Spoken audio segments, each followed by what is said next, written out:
Hi guys, my name is Chris Taylor. I'm the Communications Director here at Capital City, and I'm so thankful that you're watching our messages here on our website. One thing before we get started, we've got a big emphasis on daily church life. We worship, connect, grow, and serve with other Jesus followers here at Capital City. And if you don't belong to a church, whether it's Capital City or somewhere else, and you're watching these, we really hope that these messages serve as a supplement to your life. Maybe if you're a member here at Capital City, you're just watching these because you were on vacation or something like that and missed the message. But if you don't belong to a church and have a church family, we would love to partner with you and help you find a church that you can engage with on a daily basis, on a weekly basis, that goes beyond just watching these messages on a weekly basis. Then the other thing is, we would love to see you share this video. If this video blesses you in some way, we'd love to see you email this directly to one of your friends, one of your family, or a coworker, somebody who you feel like may need to hear this message, because we're all in need of a rescue. And that is what today's message is. We're actually featuring one of our sister church in Corydon, Indiana, one of their members, Joni. She's going to share a story of rescue. And rescue is something that we all need. And after that short video, we're going to have a video from our senior minister, Dr. Patttison, who's going to take that rescue and take that story and apply it to our lives and how we can see that rescue happen for us. So we'll get right to today's message with Joni and Dr. Doc Patttison.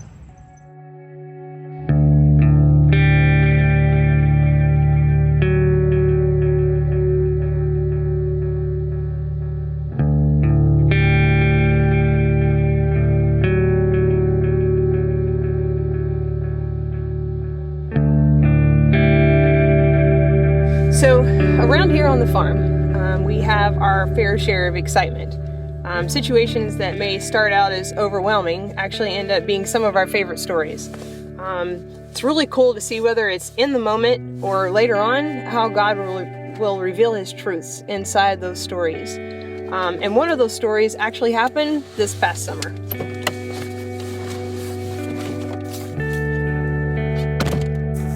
So on July 14th, the girls and I had planned to have a birthday party, and this wasn't any ordinary birthday party. This was for Daisy the cow. So we got home from church, hurried up and grabbed the strawberry cupcakes and headed out to the field. And when we got in the field, we knew something was up. A cow this big and that white, you're going to notice her. We did see her pasture mate. They're actually a bonded pair. We found her, but we couldn't find Daisy anywhere. So we started looking. We're driving the four-wheeler everywhere. We're hollering. We're going out in other fields, in the woods, through the fence. Can't find this cow anywhere, so we had to ask for help. So now there's 5 of us looking for her, and again, searching everywhere that we could imagine that she would be. And we found her in a place that we actually never would have imagined that she would be. She was down inside a sinkhole. She wasn't just like standing down inside the sinkhole. She was halfway buried inside the sinkhole. Not really sure how long she'd been there from the time since we checked on them the day before till now, but she was really hot, she was tired, weak, and it looked like she'd either started to give up hope. So we knew first thing off the bat she needed some water, and the way she was laying inside the hole, it wasn't like we were going to be able to set a bucket of water down because the ground was all the way up to her chest. So we grabbed a bucket and some empty water bottles and actually started to pour the water in her mouth. So the cool thing about Daisy is that she's not just an ordinary cow. She was born a twin, and so just a short little ag lesson. If you have a twin male and female cow, the female will actually be infertile. So for all intents and purposes, she really not going to be a moneymaker for the farm. But Hadley, my youngest, she said, I'll take her and I'll raise her on a bottle. And so we did, got her started off, and then she had failure to thrive, meaning that she was eating and eating, she's not gaining weight. Long story short, we found out she was actually allergic to milk. There's a whole lot of humor in that, I know, but we did manage to find an actual milk replacer that she could take and started to do really well. It took off. Actually went to 4-H a couple of times, Some of you might even remember her because she made a few appearances at Fall Down on the Fairgrounds. And so this cow is not just like a cow, and not that we wouldn't go through this effort for any other animal, but this was a little different. This was a little gut-wrenching for me as a mom and somebody who loves animals. I could hear Hadley. She was super upset. I could see the fear on her face. And at that moment I knew, like, we got to get her out of this hole. So we're in the hole, trying to figure out how to get her out or what happened. And you know, the question kind of comes to mind is how and why is this cow in this hole? Was she walking along and the ground fell out beneath of her? Was she curious and walked right in there herself? Or was she kind of hanging around the edge and fell in? You know, as they say, if you hang around a barbershop long enough, you're going to get a haircut. None of those things mattered. At that moment, we had a choice to make. We're either going to leave the cow in or we're going to get her out. So the obvious choice is to get Daisy up out of the hole. We grabbed every shovel we had and started digging. We, at one point, were actually down there using our hands trying to dig because we weren't sure exactly how she was laying. There was so much of her buried underneath the dirt. And so we started digging near her and out to the side as much as we could. And we were getting pretty tired pretty fast. It was hot out that day. So we got the backhoe and had to dig our hole out actually to the side and out and down at the same time. We had ropes and horse girths and trying to lift her up, and she wasn't going to come up. And it took us a little bit of time. We realized her back legs are actually stuck straight down, and they were dangling actually into an open hole. We were tired and we needed help. So I made a phone call, and we actually got a hold of the Milltown Fire and Rescue folks, and we got a hold of some neighbors. And so they showed up. They had trucks with winches and cables, and they had a whole lot of Gatorade. All of those we needed that day. And so we're all down in the pit and we're digging and we're trying everything we can to think of to try to get this cow out of this hole. And I remember praying out loud, God help. Like, I don't know what to do. I've never done this before. I don't know how to unbury a cow. I don't know how to get something this large. It was obvious we weren't going to just pick her up and lay her off to the side. So we had this idea that we were going to try to dig a ramp to get her up out of this hole, because we were able to get her eventually up to where all four legs were up out of the hole. And she laid there for quite a while. And so we have this open hole right in the bottom of this pit. I'm not really sure what to do about that so that she doesn't fall in or we don't fall in. So one of the fire and rescue guys actually ran back to the truck, and he came back with this big black square thing, and he said, here, he's like, throw this down on top of that hole so that nobody falls in, or if she stands up, she can actually stand on that. We waited for quite a long time, and seemingly out of nowhere, this cow just stands up on her own, and all four legs were just quivering. She was tired, she was weak, and really favoring that back right leg, and we weren't really sure to what extent it was hurt. So at a couple of points throughout the day, there was this feeling, right, of despair, because we had tried so many times to lift her up, that she had stood up, laid back down. Every time she'd stand up, we'd all get excited, and then she'd lay back down, and you could just kind of hear the moans, everybody around, and there was actually one particular person outside the hole. He kind of had a few negative things to say throughout the day, and it was kind of interesting. Even the Bible talks about that hope deferred makes the heart sick, and you could feel that.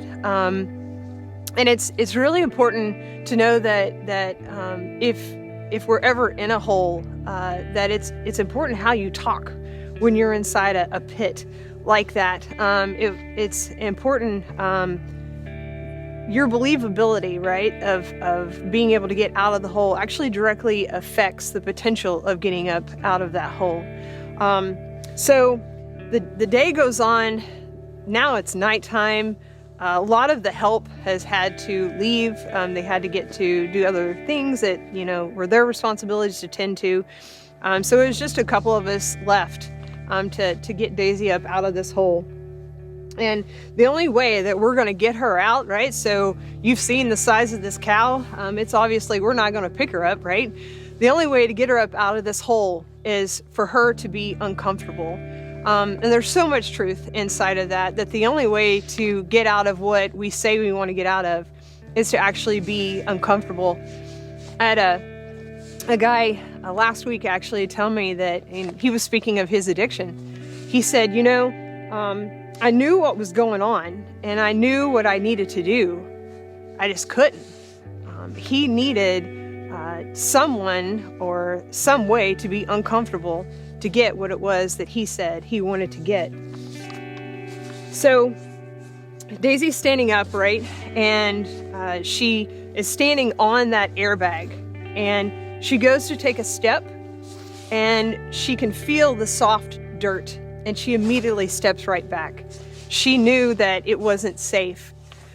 So again, I was like, man, you know, I thought we were going somewhere. So I could see right where she needed to step.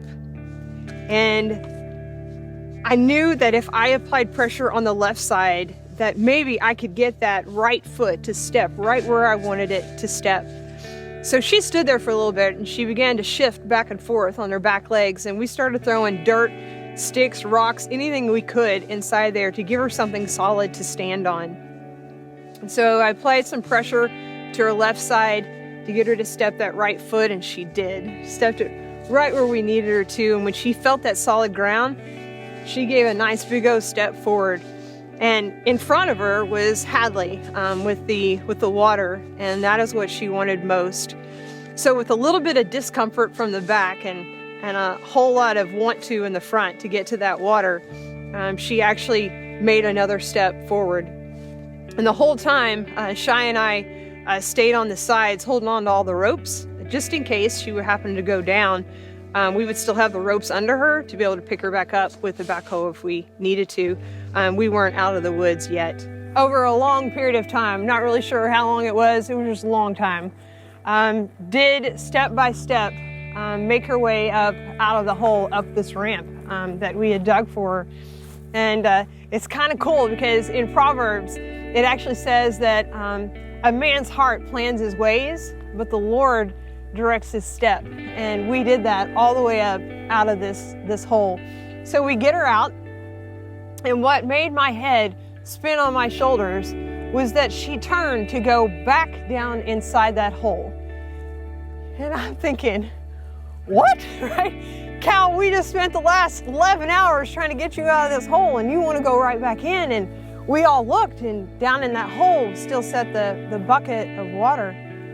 And we knew that's what she wanted most, right? So she actually thought that what she wanted, what she was hungry for most, was down inside her circumstance and not with the one who got her up out of that hole. So we ran down, right, get this bucket, and we set it in front of her, and she takes a big old drink out of it, and we go to the truck. We get those cupcakes. By golly, we set this day out to have a birthday party. We are going to have a birthday party. Cool note, it was 11:59, so technically it's still her birthday, and we're gonna enjoy some strawberry cupcakes. So with all of this story, right, inside it and on the back end of it, thinking about it and everything that happened that day, it's really cool, the truths that we found all inside that story. And what we can take from it is, one, that if you're ever inside a hole, it's obviously you're going to need help out of the hole. You're the one who got yourself in for whatever reason, right? Whether your ground fell underneath of you, you fell in or what, you're going to need help getting out. And unlike Daisy, probably not going to be able to just lay there, right? You're going to have to ask for help. You're going to have to look for someone who can help you. Maybe somebody who's been in a hole and gotten out, right? Or maybe somebody who has long enough ropes. Maybe somebody's got a backhoe. I don't know, but you're going to have to ask for help. 2, believe that the help will work, right? Believe that if you call out and pray, God help me, I've never been here before, God get me out of this hole, that you believe that He can and that you believe that He will. And number 3, embrace the discomfort. It's just a truth knowing that if there's something that you want more than what you have now, it's going to take being uncomfortable to get it. While it may seem uncomfortable at the time, right? So there was a point where when Daisy was in the hole, we weren't just losing time. I got real nervous because that cow got real comfortable laying in that hole. And the only way that we were able to get her out is to apply pressure. And I'm pretty sure that it was uncomfortable. Same is true for us, right? So that hole, it may seem comfortable at the time, but that hole can turn into a grave. If you're the one sitting here maybe and you're watching the video, right? And you're thinking, I'm doing pretty good, right? So you're doing a little checklist like, nah, I don't think I'm in any kind of a hole right now. I'm feeling pretty good. Well, your job is to be like the fire and rescue, right? To go look for those that have fallen in the hole. They may not be hollering for help. They may be like Daisy laying in a hole. They may be buried. They may be tired, wore out. Maybe they've given up hope. It's going to take a little bit of effort to search and look for them. Maybe in an unlikely place. Maybe like the chair sitting beside you. Maybe they live under the same roof, work at the same place. Maybe they park in the same parking lot. It's going to take effort on your part to find them. 2, believe that you can and believe that you've been called. And 3, embrace the discomfort. As the one providing help, I promise you, we were tired. It was hot that day. We needed that Gatorade. At one point, right, we're down in the hole and we're digging, and I'd hear somebody yell, Gatorade! We'd throw up a hand, and out of nowhere, this Gatorade come flying, and we'd grab it. Y'all need to know, I can't catch anything, but that day, I was catching Gatorades. We were chugging them and throwing them up out of that hole just so that we could keep going. There's gonna be opportunity cost, right? Needless to say, I don't think anybody had on their plans for that day, July 14th, get a cow out of a sinkhole, right? Everybody there had other things that they could and needed to be doing. You're gonna be tired, you're gonna be messy, and you're gonna lose time. So there's not enough time today to talk about the detailed steps, how to get out of each and every pit that we might find ourselves in. But the first steps are still the same, right? Still ask for help. You believe that God can and will, and you embrace the discomfort. And there's a truth that I wanted to share. It's actually in Psalm 71. And when we talk about believing that God can and will, listen to this. Psalm 71 verses 20 and 21. Though you have let me see troubles, many and bitter, you will restore my life again. From the depths of the earth, you will again bring me up. You will increase my honor, and you will comfort me once again. There's a couple particular words inside of there that we can really stand on, right? So there's the word again, meaning even if we have been in this pit and back out, it says that you will again restore my life, right?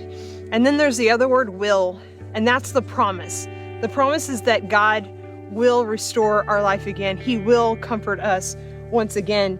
So I don't know today, maybe it's the pit of depression, maybe the pit of anxiety, chemical addiction, porn addiction, eating disorder, fear, abandonment, money issues, whatever that pit might be.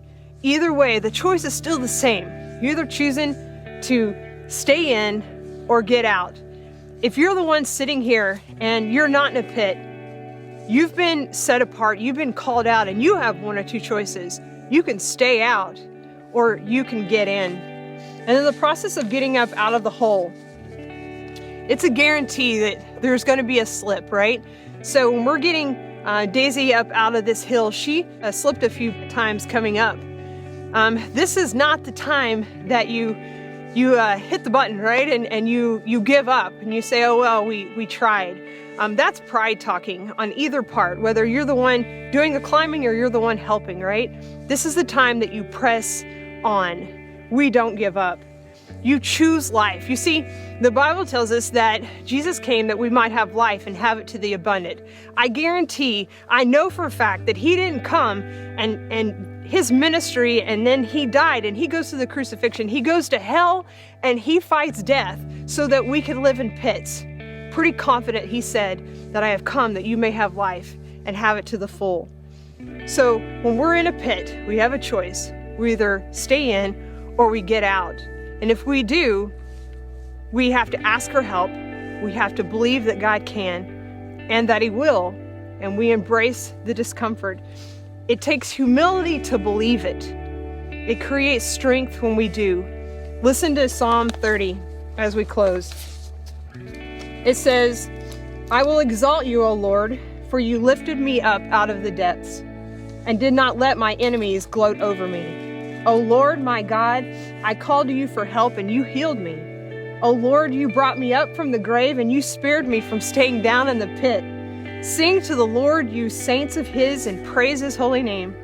For his anger lasts only a moment, but his favor lasts a lifetime. Weeping may remain for the night, but joy and rejoicing comes in the morning.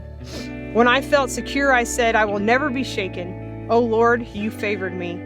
You made my mountain stand firm, but when you hid your face, I was dismayed. To you, O Lord, I called, to the Lord I cried for mercy. What gain is there in my destruction, in my going down into the pit? Will the dust praise you? Will it proclaim your faithfulness? Hear, O Lord, and be merciful to me. O Lord, be my help. And listen to this. You turned my wailing into dancing. You removed my sackcloth and clothed me with joy, that my heart may sing to you and not be silent. O Lord, my God, I will give you thanks forever. Hey guys, Joni's story was a good one, wasn't it? Kind of weird. I mean, a birthday party for a cow, strawberry cupcakes for a cow, but it was a powerful story. I just love how she kept reflecting on God throughout the story, how she was learning lessons about God throughout the story. And as you start listening to that story, you realize that those lessons also apply to us. Some powerful lessons apply to us. For example, here's one lesson. Some of you guys right now are in a hole. Some of you guys right now are in a hole that's pretty deep. I mean, some of them are kind of no-brainers. You can talk about addictions as deep holes that people get into. Maybe an addiction to alcohol or drugs, one of the addictions that's on the rise right now during this time of isolation as people are in quarantine. You know, you can read that a lot of people are becoming even more addicted to porn during this time, and that can be a real hole that people get into. But it doesn't just have to be an addiction. You know, depression can be a deep hole. Fear, panic is a deep hole that a lot of people are in right now. Loneliness, abandonment. At this time when people are isolated, there's just a whole lot of loneliness right now. And a lot of people are scared about money. That can be a deep hole. You feel like there's just no way out. There isn't enough money. And you're scared about that. Now, do you recognize it? Can you recognize it if you're in a hole? Are you humble enough? Are you wise enough to admit, not just I've got a problem, but I've got a big problem, a problem that I can't fix. I need fixing and I can't fix me. Do you want out of the hole? How badly do you want out of the hole? Here's another lesson. If you're in a deep hole, you're not going to get out of it on your own power. You're going to need some help. You're not going to succeed alone. At the least, you're going to need God's help. And it may very well be that you're going to need the help of a friend. And guys, that's how God made us. We are here to drag each other to heaven. We are here to encourage and lift each other up. That's what we're here for. So even if you got yourself into the hole, do you have the wisdom and the humility to ask for help and to accept help? You see, God didn't make us to go it alone. Now, you're going to have to believe that you can get out of that hole. You're going to have hope. That's one of God's gifts to us, is hope. You've got to believe that God can. God is good enough. He's powerful enough. He is gracious enough. He's loving enough that He can help you. He came to give you abundant life. You're not experiencing it. God can help you get there. And you're going to have to believe that God's people can help. In fact, God's people can even help you without judging you. Now, a lot of times God's people have judged, but that's not who we want to be. We just want to help each other. Here's another thing that you're going to have to learn. If you're in a hole, you're going to have to embrace the discomfort. I know that's kind of an odd idea, to embrace the discomfort, but listen, guys, if you're in a deep hole, it's going to be hard to get out and it's probably going to hurt. In fact, the deeper the hole, the tougher it's likely going to be. Just don't quit. As you're trying to dig out of a hole, you're going to end up sliding back from time to time. Don't quit. Don't allow your hole to turn into a grave. Now, some of you guys out there, you're listening to this stuff and you're kind of thinking to yourself, well, I just don't feel like I'm in a hole. And that's great. That's wonderful. That's a gift from your God. But listen, someone around you is in that hole. Can you notice? Can you see? Are you able to just not only to see your own situation, but the troubles that people around you might be in? Do you care? If you see someone in a hole and you can help them, do you care? If you try to help, are you able to not get discouraged? It's tough trying to help people out of a hole. Don't quit. Don't quit. God's going to be there with you. God's going to help you. You keep on working on it. Never quit. I mean, remember, Jesus said, I came that you might have life to the fullest. I came that you might have the abundant life. And to prove how much that He loves us, He went to a cross. He went to a cross to take our sins on His own shoulders so we wouldn't have to pay for them. He came to give us hope, to recognize that we can do life with God, for God, God's way. If you're not a Christian, or if you're a Christian and you're in a deep hole right now, this is a time for you to contact us, connect with us so that we can engage with you. I mean, you can just put a message there if you're on Facebook, and we'll respond to you right now.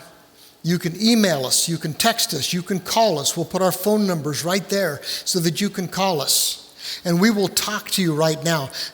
Don't feel like you're stuck without help. God is there for you, and He'll help. We will be there for you, and we'll try to help. And so if you need some prayer, if you're in a hole and you need some help out of that hole, if you want to talk about Jesus, making Him the Lord of your life, please contact us right now, and we'll connect with you, and we'll get it done. One last thing, guys, as we're wrapping up, don't close out this window. I'd love for you to share this video. If it blessed you in some way, make sure you send this, whether it's in email or sharing it on Facebook, sharing it on Twitter. However you're watching this message, share that with one of your friends, one of your family members, one of your coworkers, because if this message blessed you, it may bless somebody else in the exact same way. And we'd love to see this extend beyond just the people who are watching this who find it because they're looking for it, but also to people who may not even know this message that they need to hear it. Thanks. Y'all have a great day.